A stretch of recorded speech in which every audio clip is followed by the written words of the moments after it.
안녕하세요. 최영철 교수입니다. 오늘은 5주차 1교시 강의 시간입니다. 먼저 교재 내용에 들어가서 살펴보겠습니다. 제6장 피의사실 공표와 연예인의 인권. 오늘은 6장 피의사실 공표와 연예인의 인권에 대해서 같이 한번 살펴보도록 하겠습니다. 큰 1번에 가서 문제의 출발. 적은 1번 2018년 8월에 법원은 피의사실 공표죄의 책임을 물어 국가는 노무현 전 대통령의 친형인 노건평씨에 대해 배상하라는 판결. 2018년도에 있었던 건데요. 검찰에서 노건평씨에 대한 어떤 피의사실 이런 것을 공표를 했어요. 거기에 대한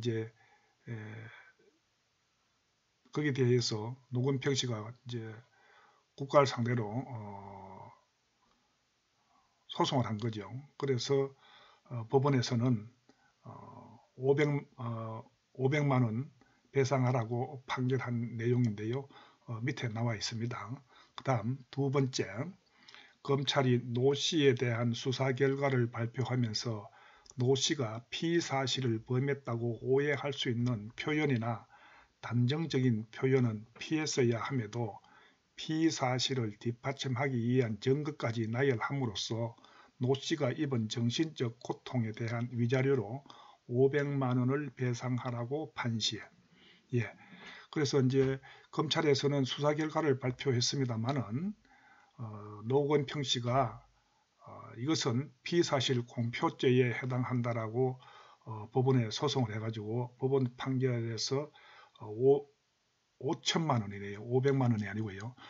5천만 원을 배상하라고 판시를 했습니다. 그 위자료 5천만 원 배상하라고 판시한 그 내용인데요. 다음 세 번째 가서 그동안 범죄 수사 과정에 대한 언론의 보도 태도는 대체로 국민의 알 권리 보호 및 언론 보도의 자유라는 관점에서 용인되는 것처럼 보였음. 그동안 범죄 수사 과정에서 언론의 보도 태도는 국민의 알 권리, 또 국민의 알 권리와 언론 보도의 자유라는 관점에서 사실 피의사실 공표는 용인되는 것처럼 보여왔다는 거죠. 현재까지는. 그러나 우리가 이것을 한번 되짚어 볼 필요는 있다는 겁니다. 왜? 피의사실 공표를 함으로써 개인의 인권, 사생활 이런 것들이 침해되기 때문에 그렇겠죠. 그래서 범죄 수사를 발표하는 데 있어서는 국민의 알 권리, 언론 보도의 자유 이런 것도 중요하지만 개인의 인권이나 사생활 침해 이런 부분도 관가해서는 되지 않는다 하는 내용입니다.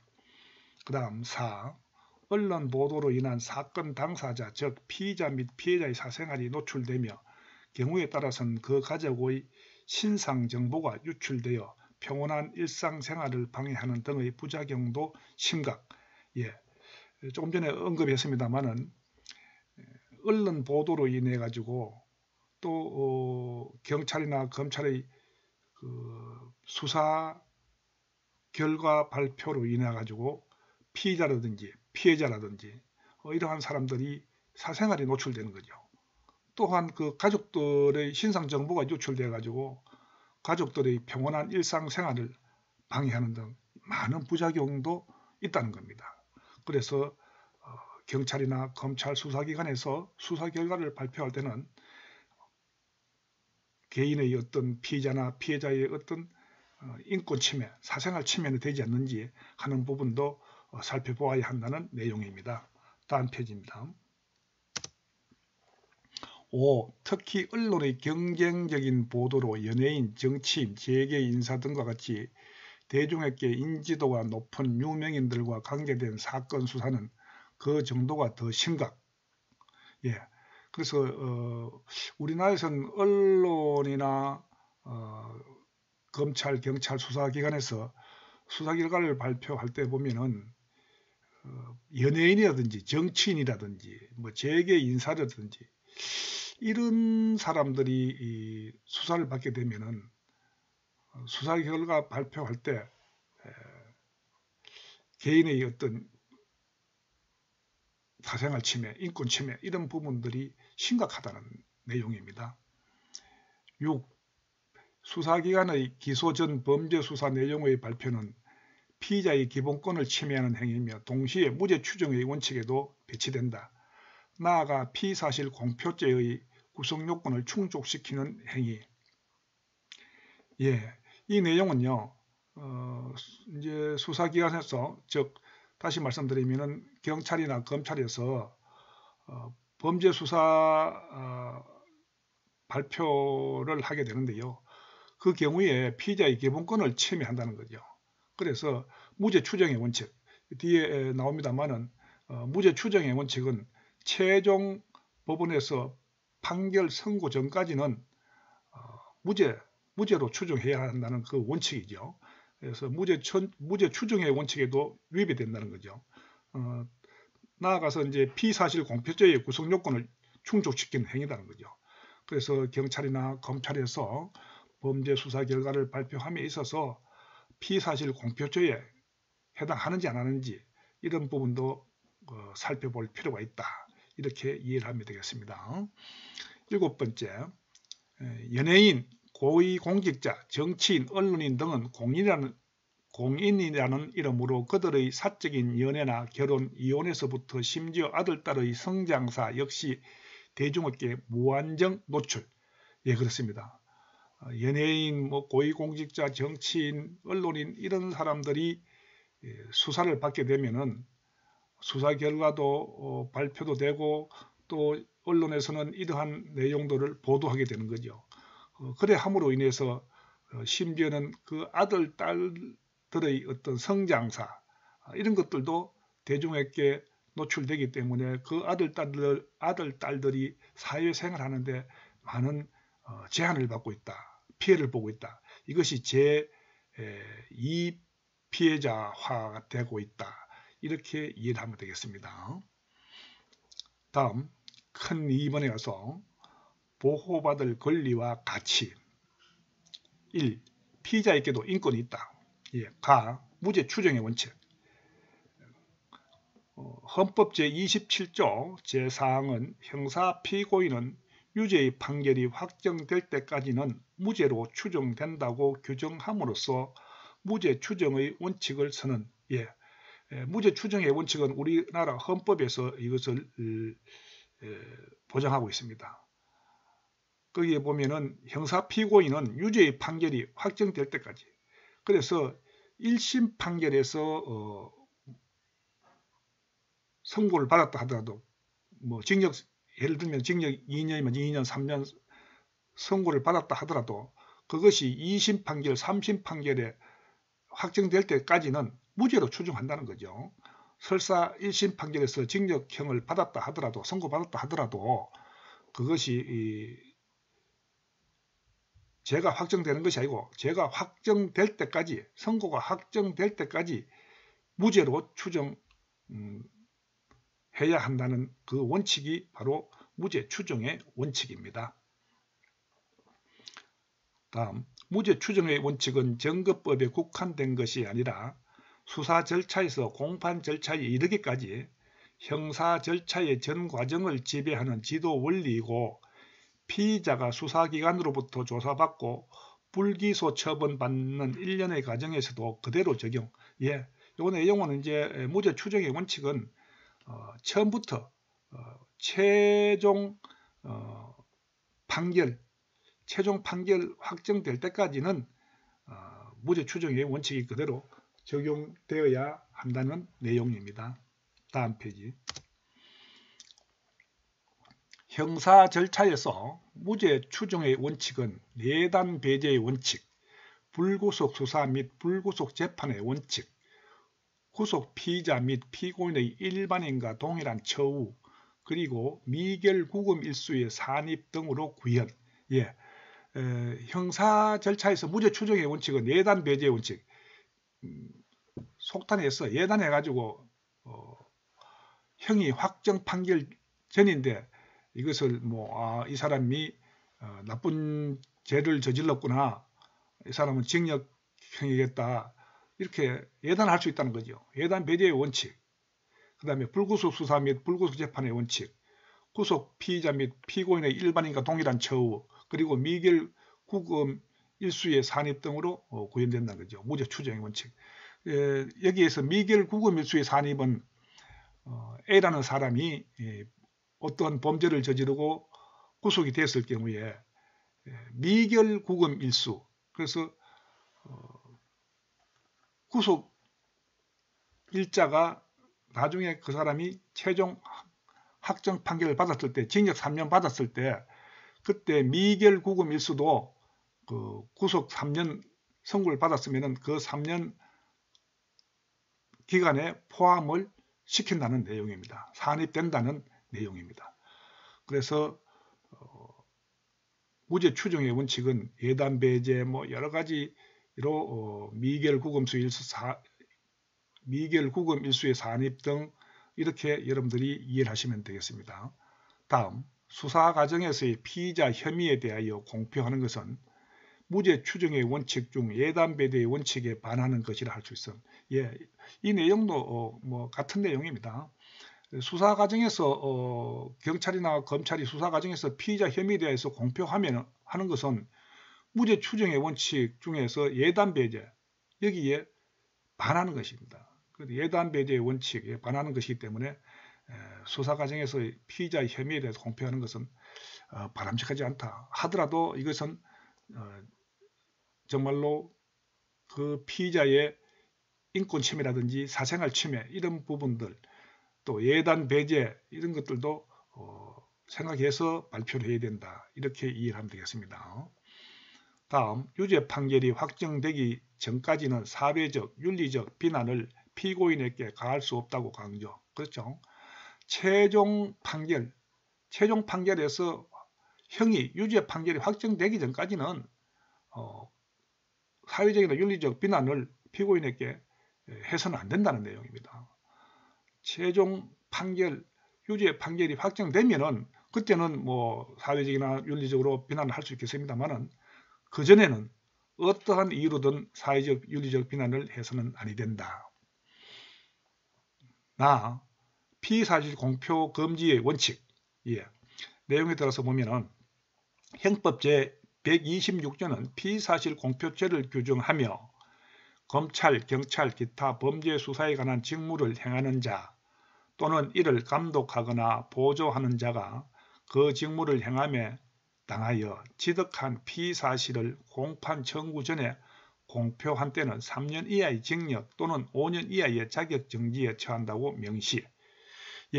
이것은 이제 형법 제126조에서요. 피의사실 공표죄를 규정해 놨는데요. 이것은 이제 검찰이나 경찰 수사 직무를 담당하는 사람들이 피의사실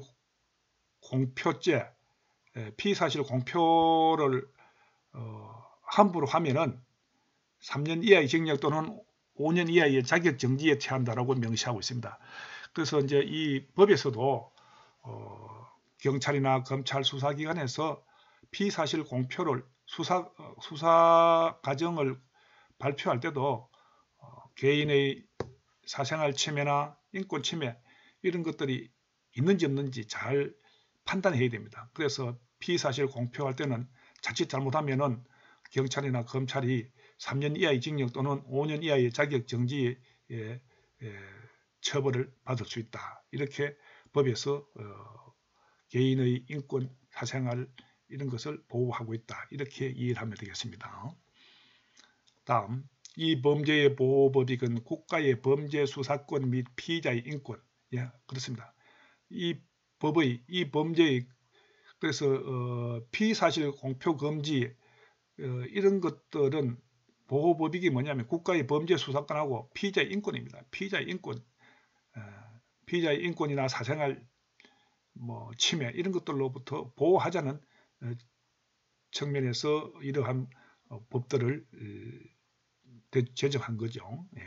다음, 직무를 행함에 당하여 지득한 피사실이란 고소장, 고발장, 범죄인지서, 체포영장, 구속영장에 기재된 범죄 사실이 이에 해당하며 사실의 진위 여부는 구별하지 아니함. 예, 그렇습니다. 피사실이라고 하는 것은 그 경찰 공무원이나 검찰이 수사 과정에 당하면서 지득한 어떤 피사실, 이것은 고소장에 있는 내용이라든지 고발장에 있는 내용이라든지 범죄 인지서, 체포영장, 구속영장에 기재된 범죄 사실에 여기에 해당된다. 이렇게 이해를 하면 되겠습니다. 다음 페이지. 피사실 공표죄의 행위는 공판 청구 전에 피사실을 공표하는 것으로, 공표란 불특정 또는 다수인에게 내용을 알리는 것으로 공공연히 알릴 것을 요하지 않으며 어느 특정인에게만 알린 경우라도 이를 불특정 다수인이 알 수 있었을 때는 공표에 해당. 예, 이것은 이제 수사기관, 즉 경찰이나 검찰에서 피사실을 공표했을 때, 피사실 공표를 했을 때 이 공표라는 것은 반드시 불특정 또는 다수인에게 내용을 알려야 되는 것만은 아닙니다. 어느 특정 개인에게만 알렸다 하더라도 이것이 나중에 다수인이 알 수 있었을 때는 피사실 공표죄에 해당됩니다. 그렇게 이해를 하시면 되겠습니다. 다음, 공표의 수단, 방법에는 제한이 없으므로 부작위에 의한 공표도 가능. 예, 공표, 피사실 공표에 있어서 공표의 수단은 방법에는 제한이 없습니다. 어떤 방법인지 뭐 구두로 하든지 뭐 문서로 하든지 관계없습니다. 공표의 수단 방법에는 제한이 없고 부작위에 의한 공표도 가능하다. 부작위. 여기 부작위에 대한 공표도 가능한데 부작위에 의한 공표도 가능합니다. 자, 여러분들은 1학년들이기 때문에 부작위에 대해서는 아직 공부를 하지 않은 것으로 알고 있습니다. 여러분들이 2, 3학년 되면은 형법 시간에 범죄에 있어서 자기범, 부작위범에 대해서 공부를 하게 될 겁니다. 그렇지만은 간단하게 제가 부작위에 대해서 설명을 좀 드리도록 하겠습니다. 범죄는 자기범과 부작위범으로 구별할 수 있습니다. 그래서 자기범은 뭐냐 하면은 무엇을 하지 말라고 하는데도 함으로 인하여, 무엇을 함으로 인하여 범죄가 성립하는 것을 자기범이라고 합니다. 예를 들면은 다른 사람의 물건을 훔치지 말라, 절도하지 말라고 하는데 남의 물건을 훔침으로써, 절도함으로써 절도죄가 성립하는 겁니다. 예를 들면 하나 더 들면은 살인범의 경우는 다른 사람을 살해하지 마라. 형법 제250조에 보면은 사람을 살해한 자는 사형, 무기징역 또는 5년 이상의 징역에 처한다라고 되어 있습니다. 그래서 사람을 살해 안 하면 이건 처벌 안 받습니다. 뭘 하지 말라고 하는데 사람을 살해하는 겁니다. 뭐 칼로 가지고 살해하든지 뭐 여러 가지 폭력에 의해서 살해를 한다든지 여러 가지 방법으로 살해를 하는 경우 함으로 인해서 범죄가 성립하는 것을 가지고 자기범이라고 합니다. 그러면 부작위범. 그러면 부작위범은 뭐냐? 무엇을 하지 않음으로 인하여 범죄가 성립하는 겁니다. 자기범은 무엇을 함으로 인하여 범죄가 성립하는 것이고 부작위범은 무엇을 하지 않음으로 인하여 범죄가 성립하는 것인데요. 이 부작위범에는 진정부작위범과 부진정부작위범으로 나눌 수가 있습니다. 그러면 먼저 진정부작위범은 대표적인 것은 세 가지만 제가 말씀드리겠습니다. 진정부작위범에 있어서는 첫째로 태거불응죄입니다. 태거불응죄. 태거를 하면은 처벌 안 받습니다. 태거를 해야 되는데 태거를 하지 않아요. A라는 사람이 다른 사람의 집에 들어왔는데 나가라고 했는데도 불구하고 태거를 하라고 했는데도 불구하고 나가지 않고 그대로 있으면은 태거불응죄가 됩니다. 함으로 범죄가 성립하는 것이 아니라 하지 않음으로 인하여 범죄가 성립하는 것입니다. 두 번째, 다중불해산죄 마찬가지입니다. 다중이 모여 있는데 경찰이 와서 해산하세요, 해산하세요, 해산하세요. 어느 시간 간격을 두고 3회 이상 경고를 했는데도 불구하고 해산하지 않으면 다중불해산죄로 처벌할 수가 있습니다. 다음 세 번째로는 전시 군수계약 불이행죄입니다. 이것은 평상시에 군수계약, 군부대에다가 뭐 쌀이라든지 식료품을 납품하겠다라고 계약을 했는데 이 평상시에는 가격이 예를 들어서 10,000원 하던 것이 전쟁이 일어남으로 인해 가지고 30,000원, 40,000원 되면은 이 납품업자가 손해를 보고 납품을 할 수가 없기 때문에 납품을 하지 않는 경우는 이 경우는 전시 군수계약 불이행죄로 처벌받을 수가 있습니다. 왜냐하면 전시에는 전쟁 중이기 때문에 이 납품을 하지 않으면 납품업자가 납품을 하지 않으면 군인들이 밥을 먹을 수 없겠죠. 그래서 그러한 것을 방지하기 위해서 전시 군수계약 불이행죄를 제정한 거죠. 그 다음에 부진정 부작위범에 대해서 말씀드리겠습니다. 부진정 부작위범은 보정인적 지위에 있는 자가 그 보호 의무를 다하지 않는 경우 이것은 부진정 부작위범에 해당됩니다. 보정인적 지위에 있는 자가 그 보호 의무를 다하지 않는 경우, 자 예를 들면은 친엄마가 그 자신의 아이에게 젖을 주지 않아서 그 아이가 사망한 경우 그 엄마는 보정인적 지위에 있는 자입니다. 보호해야 할 의무가 있는 자입니다. 그럼에도 불구하고 그 보호 의무를 다 하지 않아 가지고 그 아이가 사망했을 경우는 그 엄마는 부진정 부작위범, 즉 살인죄로 처벌받을 수가 있습니다. 그러나 한 가지 예를 더 들면은 옆집 아이에게 젖을 주지 않아서 사망하였다 하면 이것은 부진정 부작위에 의한 살인죄가 성립하지 않는다고 이해를 하면 되겠습니다. 이 내용은 뭐냐 하면은 어떤 어머니가 자기 아이에게 젖을 주지 않는 것이 아니고 옆집 아이가 와서 젖을 좀 달라 그래서 한 경우에 옆집 아이가 젖을 안 먹으면 사망할 수 있다. 그러니까 젖 좀 주세요라고 옆집에서 이제 젖을 달라고 왔는데 이 엄마가 친엄마가 아닙니다. 그러니까 젖을 주지 않았어요. 젖을 주지 않음으로 인해 가지고 그 아이가 사망했다 하더라도 젖을 주지 않는 이 어머니에 대해서는 살인죄로 처벌할 수가 없습니다. 왜냐하면 이 어머니는 그 아이에 대해서 보정인적 지위에 있는 자가 아닙니다. 즉 다시 말씀드리면은 보호할 의무가 있는 자가 아니기 때문에 부진정 부작위범으로 처벌할 수가 없습니다. 이렇게 이해를 해주시면 되겠습니다. 그 다음 교재 내용에 따라서 불가피하게 피사실을 공표할 수밖에 없는 중대한 공익적 사유가 있다 해도 피의자가 유죄라는 추정을 주는 표현은 허용되지 않으며 이는 헌법이 보장하는 무죄 추정의 원칙이라는 기본권을 침해하는 것이라 할 수 있음. 예. 그래서 무죄 추정의 원칙이라는 기본권을 침해합니다. 불가피하게 피사실을 공표할 수밖에 없는 중대한 공익적 사유가 있다 해도 수사기관에서는 함부로 피사실을 공표해서는 되지 않는다. 그것은 왜냐하면 무죄 추정 원칙에 무죄 추정 원칙이라는 그 기본권을 침해하는 것이기 때문에 함부로 발표를 해서는 되지 않습니다. 다 수사상 비밀 엄수의 원칙.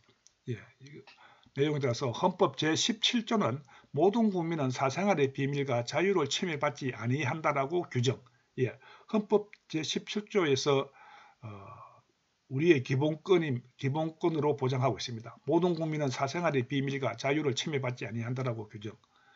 다음 형사소송법 제198조 제2항은 검사, 사법, 경찰 관리와 그 밖의 직무상 수사에 관계 있는 자는 피의자 또는 다른 사람의 인권을 존중하고 수사 과정에서 취득한 비밀을 엄수하며 수사에 방해되는 일 없도록 하여야 한다라고 명확하게 적시.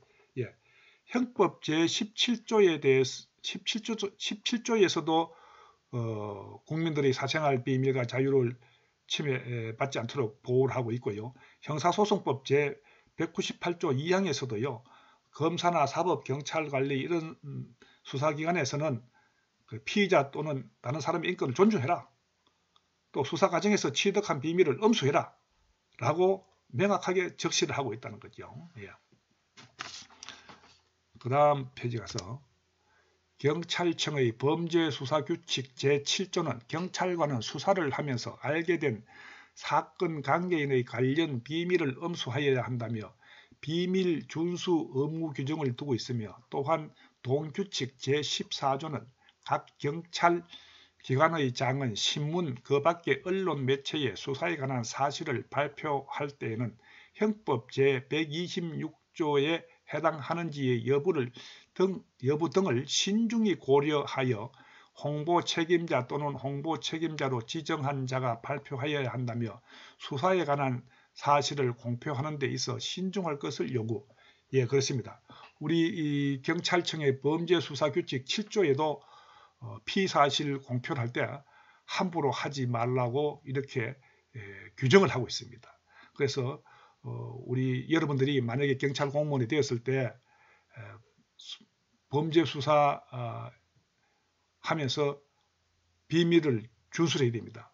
그 지득한 비밀을 준수해야 되고 또 피사실 공표를 발표해서도 안 되고 만약에 불가분의 발표를 해야 할 경우에는 이러한 개인의 인권이나 사생활 침해가 되지 않는지 곰곰이 생각해보고 신중하게 판단해라 하는 내용입니다. 2. 피해자의 프라이버시권. 가. 헌법 제17조의 개인의 프라이버시권은 피해자에게도 동일하게 적용되며 특히 범죄 피해자 보호법은 그 이념으로 인간의 존엄성을 보장받을 권리 및 명예와 사생활의 평온이 보호되어야 하며 해당 사건과 관련하여 각종 법적 절차에 참여할 권리가 있다고 명시함으로써 이를 뒷받침하고 있음. 예. 우리 헌법 제17조에 보면은 개인의 이 프라이버시권은 피해자에게도 동일하게 적용되어야 된다. 이 말이에요. 범죄 피해자라고 해가지고 개인의 프라이버시권을 침해해서는 되지 않는다 하는 내용입니다. 그래서 인간은 아무리 범죄인이라 하더라도 그 인간 자체로서 존엄성을 보장받을 권리도 있고 또 명예와 사생활의 평온이 보호되어야 할 권리가 있습니다. 그렇기 때문에 경찰에서는 또는 검찰에서 범죄 피해자 또 범죄 가해자 즉 피의자들의 개인 프라이버시권 보호에도 신경을 써서 수사를 해야 된다. 이렇게 여기서 뒷받침하고 있습니다. 다음 동법은 국가 및 자치단체에 대하여 범죄 피해자 보호, 지원을 위하여 시설, 제도, 법규 등을 갖출 것을 의무로 규정하고 있으며 국민에 대하여도 범죄 피해자의 명예와 사생활의 평온을 해치지 아니하도록 유의하고 국가 및 지방자치단체가 실시하는 범죄 피해자를 위한 정책의 수립과 추진에 대한 협력해야 한다고 명시해. 예. 여기에서도 이제 그 국가 및 지방자치단체에 대해서 범죄 피해자 보호 지원을 위해서 뭐 시설이라든지 제도 법규 등을 갖출 것을 규정하고 있습니다. 그래서 피의자나 피고인들에 대해서 인권 침해를 해서는 되지 않는다 하는 내용입니다. 다음 페이지. 동법 제9조는 국가 및 지방자치단체는 범죄 피해자의 명예와 사생활의 평온을 보호하기 위하여 필요한 조치를 하여야 한다고 규정함으로써 피해자의 사생활 보호 및 명예 보호를 국가의 책무로서는 이 내용은 이제 조금 전에도 이야기했습니다만 국가나 지방자치단체가 범죄 피해자의 명예와 사생활 보호를 해야 되겠죠. 그 함에 있어서 피해자의 사생활 보호 및 명예 보호를 국가의 책무다. 이것은 국가의 책무로 선언한 내용이다. 이렇게 여러분들이 이해를 하면 되겠습니다. 3. 국민의 알 권리. 가. 알 권리 실천의 대상이 꼭 국가기관일 필요는 없고 알 권리의 실현을 위해 꼭 필요한 경우에는 이것이 개인의 사적 정보에 대한 것이라고 해도 밝혀야 하는 경우가 발생. 예. 국민의 알 권리 이것도 또 무시할 수가 없습니다. 그래서 국민들이 꼭 알아야 할 그런 내용이다 라고 할 때는 이것이 개인의 어떤 사적 정보에 대한 것이라도 밝혀야 하는 경우가 발생하겠죠. 예. 그 다음 언론의 보도가 정치권의 권력 남용에 대한 감시, 비판에만 머무르지 않고 공인들의 불법 행위에 대한 폭로 예까지 그 범위와 차원이 확장된 모습을 보이게 됨. 예. 권력 남용, 정치권의 권력 남용에 대한 감시, 비판에 머무르지 않고. 그래서 언론 보도의 언론의 자유라고 하는 것은 바로 언론이 하는 역할이 뭐냐 하면은 정치권의 권력 남용에 대한 감시, 비판 이런 것들이죠. 그 다음에 공인들의 불법 이런 여기에 언론의 이 보도의 언론의 자유가 목적이 있는 거죠. 그래서 국민의 알 권리, 언론 보도의 자유 이런 것들은 나중에 또 나옵니다만은 언론 보도의 자유라든지 국민의 알 권리 이런 내용들은 또 앞에서 이야기했습니다만은 무죄 추정의 원칙, 또 피사실 공표죄 이런 것들하고 충돌하게 됩니다. 충돌하게 되는데요. 이런 부분들은 서로 조화와 균형을 이룰 때 가장 좋은 방안이 되지 않겠나 생각합니다. 여러분들이 만약에 경찰 공무원 됐을 때 쌍방을 다 생각해야 됩니다. 국민의 알 권리도 생각하면서 언론의 자유도 언론 보도의 자유도 생각하면서 또한 무죄 추정의 원칙 또 피사실 공표죄 이런 것들 다 같이 종합적으로 합리적으로 잘 판단해서 피사실 공표라든지 수사 결과를 발표해야 한다는 내용입니다. 그 다음 개인의 범죄 사실 수사에 대해서도 사안에 따라서는 국민의 알 권리 보호 차원에서 보도의 대상이 될 수 있음. 예, 그렇습니다. 이때 알 권리 근거를 둔 취재 보도 활동이 어느 정도 허용되는가 하는 문제가 발생하며 이에 대한 해답은 그 사안의 특성과 직결된다고 하겠음. 예.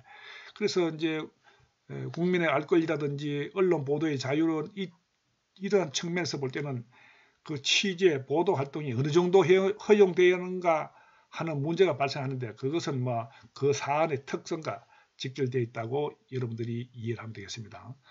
사안이 공적인 것이며 언론 보도를 통하지 않고는 알 수 없는 경우에는 비록 그 내용이 개인의 사적 생활에 관련된 것이라도 보도를 해야 하는 의무가 존재. 예, 그렇습니다. 그 사안이 공적인 것이며 그것은 언론 보도를 통하지 않고는 알 수 없는 경우에는 그 내용이 비록 개인의 어떤 인권 침해라든지 사적 생활에 관련된 것이라도 보도를 해야 할 의무가 존재한다는 내용입니다. 다음 페이지.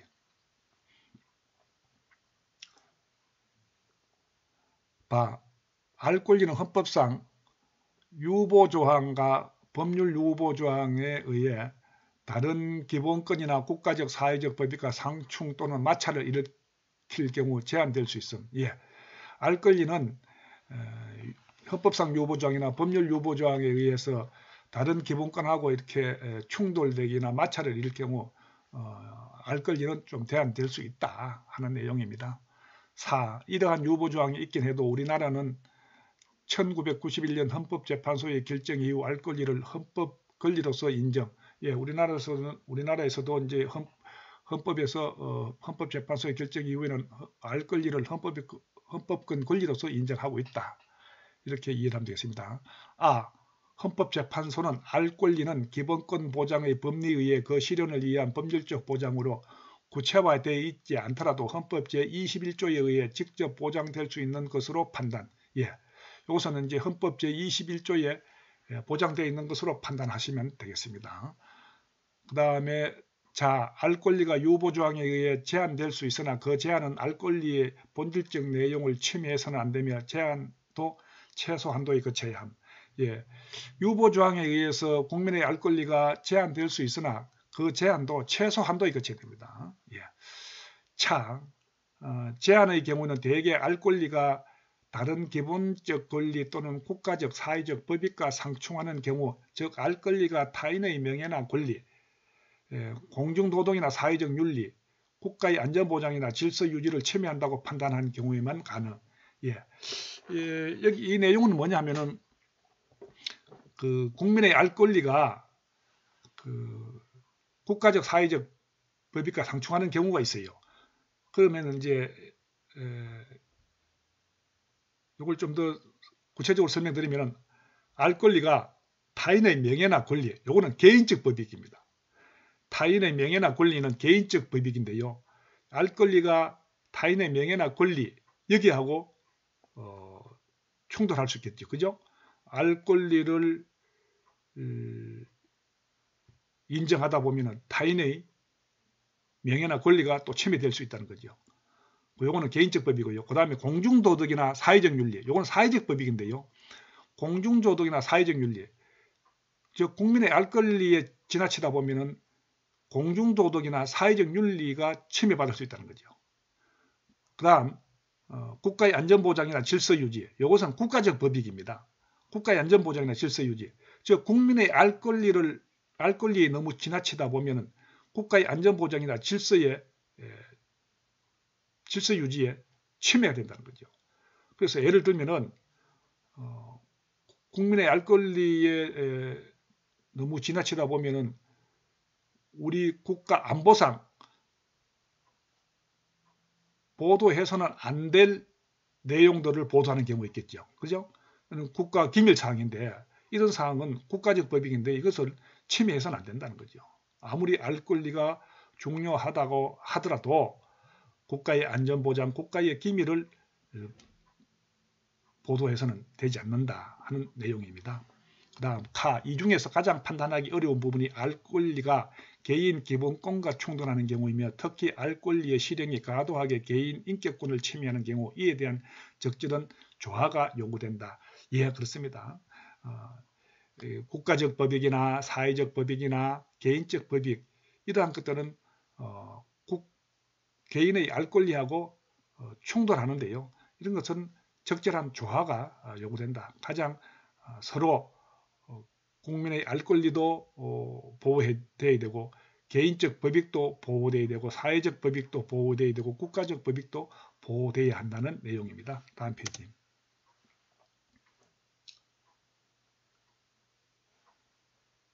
4. 언론 보도의 자유입니다. 헌법재판소는 헌법 제21조의 언론, 출판의 자유, 즉 표현의 자유는 사상 또는 의견의 자유로운 표명과 그것을 전파할 자유를 의미하는 것으로 사상 또는 의견이 자유로운 표명은 자유로운 의사의 형성을 전제로 한다고 강조하고 있습니다. 예. 헌법재판소는 헌법 제21조에 보면 언론 출판의 자유가 있습니다. 언론 출판의 자유. 우리나라는 그 언론 출판의 자유가 있기 때문에요.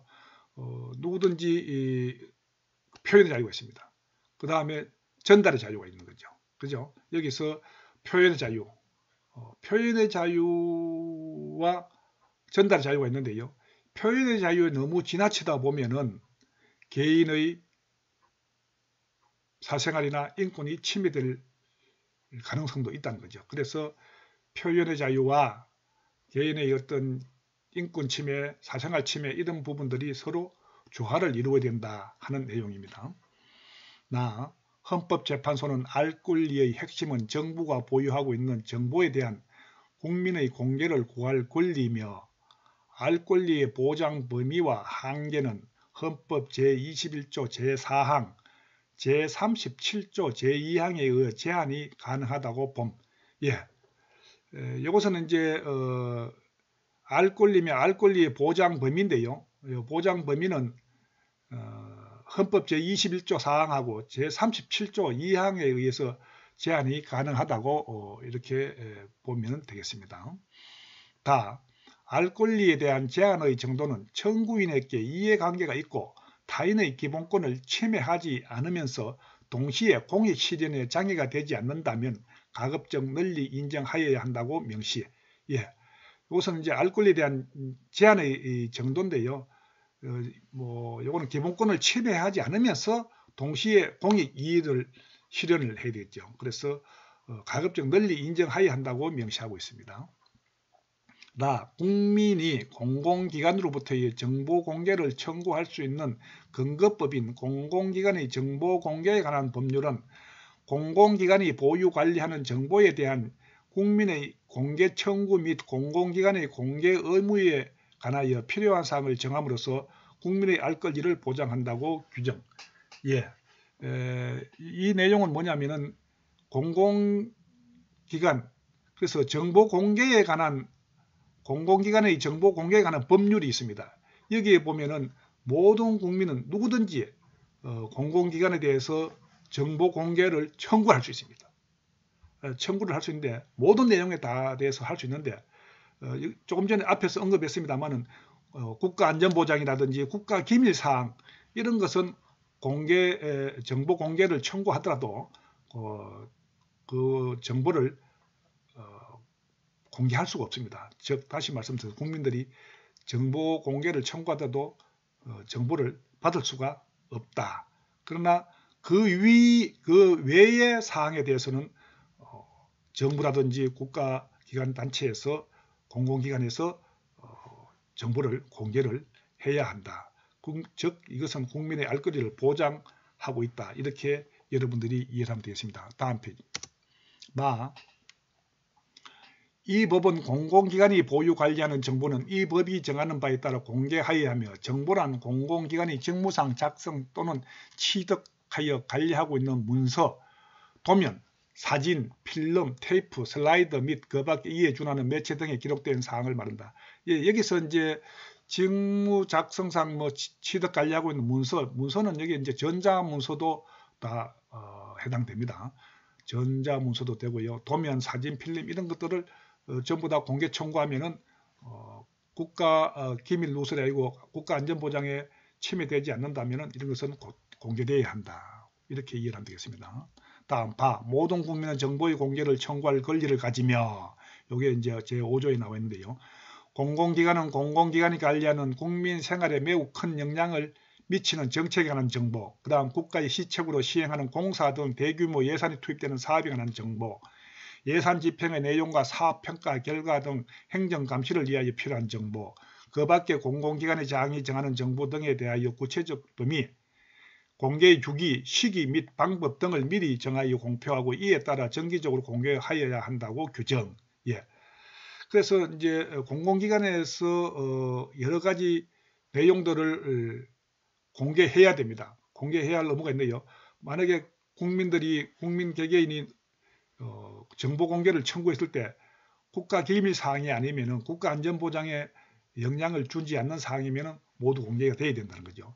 예를 들면 여러분들이 논문을 하나 작성한다고 가정하면은 예를 들어서 전국에 경찰이라든지 안 그러면 대구지방경찰청에서 산하에서 일어나는 범죄 사건별로 살인사건, 절도사건, 강도사건, 강간사건 몇 건이 발생하며 몇 건이 검거되었는지 이런 자료를 논문에 작성하고자 하면 대구지방경찰청이나 우리 경찰청에다가 정보 공개 청구를 하면은 그러한 내용들을 여러분들이 다 받을 수가 있습니다.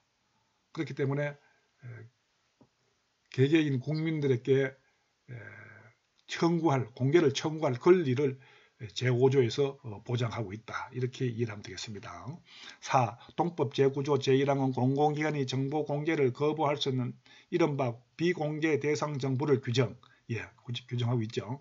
그 다음에 신문의 자유와 독립성은 신문 등의 기능에 관한 법률에 근거를 두는데요. 이 법은 언론의 자유와 독립의 보장 및 정보원에 대한 자유로운 접근 및 취재 사실의 공표권, 편집권의 자유와 그 보장을 규정. 이것은 다 아시는 내용들인데요. 신문 등의 기능에 관한 법률, 여기에 의해서 언론의 자유, 독립의 보장, 정보원에 대한 자유로운 접근, 공표권, 편집권 다 여기에서 보장을 하고 있습니다. 다음 페이지. 방송법은 방송의 자유와 독립을 보장하고 방송의 공적 책임을 높임으로써 시청자의 권익 보호와 민주적 여론 형성 및 국민 문화의 향상을 도모하고 방송의 발전과 공공복리의 정진에 이바지함, 이바지함을 목적으로 한다고 규정하고 있습니다. 그 다음에 제4조는 방송 편성의 자유와 독립성 보장된다고 규정. 방송법에서 이제 이러한 방송 편성의 자유, 독립 이런 것들 다 규정하고 있습니다. 그 다음 방송법은 동시에 방송의 공적 책임, 공정성 및 공익성에 대해서도 규정하고 있으며 특히 제5조 제4항은 방송은 타인의 명예를 훼손하거나 권리를 침해하여서는 아니 된다고 함으로써 언론 보도의 자유의 근거로 작용. 그렇죠. 여기 제5조 방송법 제5조 제4항 여기에 보면은 타인의 명예를 훼손하거나 권리를 침해해서는 아니 된다고 하고 있어요. 그것은 언론 보도의 자유의 근거로 작용하고 있다. 이렇게 이해를 하면 되겠습니다. 그 다음 제6조는 방송의 공정성 및 공익성에 대하여 그 가이드라인을 명확하게 제시하고 있는데 특히 방송은 인간의 존엄과 가치 그리고 민주적 기본 질서를 존중하여야 하며 국민의 알 권리와 표현의 자유를 보호할 것을 강조. 방송에 대해서 국민들의 어떤 알 권리와 표현의 자유를 보호하도록 제4항에서 규정하고 있습니다. 수사기관이 기소 전에 범죄 사실 등을 공개하는 것은 개인의 기본권에 대한 침해로서 이는 국민의 알 권리보다 우선시되는 개인적 보호법익을 침해하는 것이라는 결론에 도달하게 됨. 그래서 국민의 알 권리보다도 우선시되는 것이 개인적 보호법익입니다. 그래서 개인의 명예나 어떤 인권이 침해되지 않도록 관리를 잘 해야 되겠죠. 여러분들이 만약에 경찰 공무원 되었을 때 국민의 알 권리도 중요합니다만은 그보다 우선시되는 것이 개인적 보호법익입니다. 그래서 개인의 사생활 침해나 명예가 실추되지 않도록 해야 되고 인권이 침해되지 않도록 그렇게 해야 됩니다. 그래서 피사실 공표라든지 수사 결과를 발표할 때도 심사숙고해야 한다는 내용입니다. 이렇게 해서 간단하게 한번 살펴보았습니다. 현재까지 공부를 하시다가 어렵고 이해가 되지 않는 부분이 있으면 저희 메일로 보내주시면 제가 성심성의껏 답변 드리도록 하겠습니다.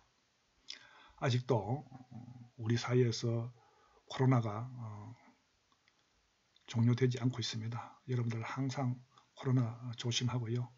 대면 수업 때 뵙도록 하겠습니다. 안녕히 계세요. 감사합니다.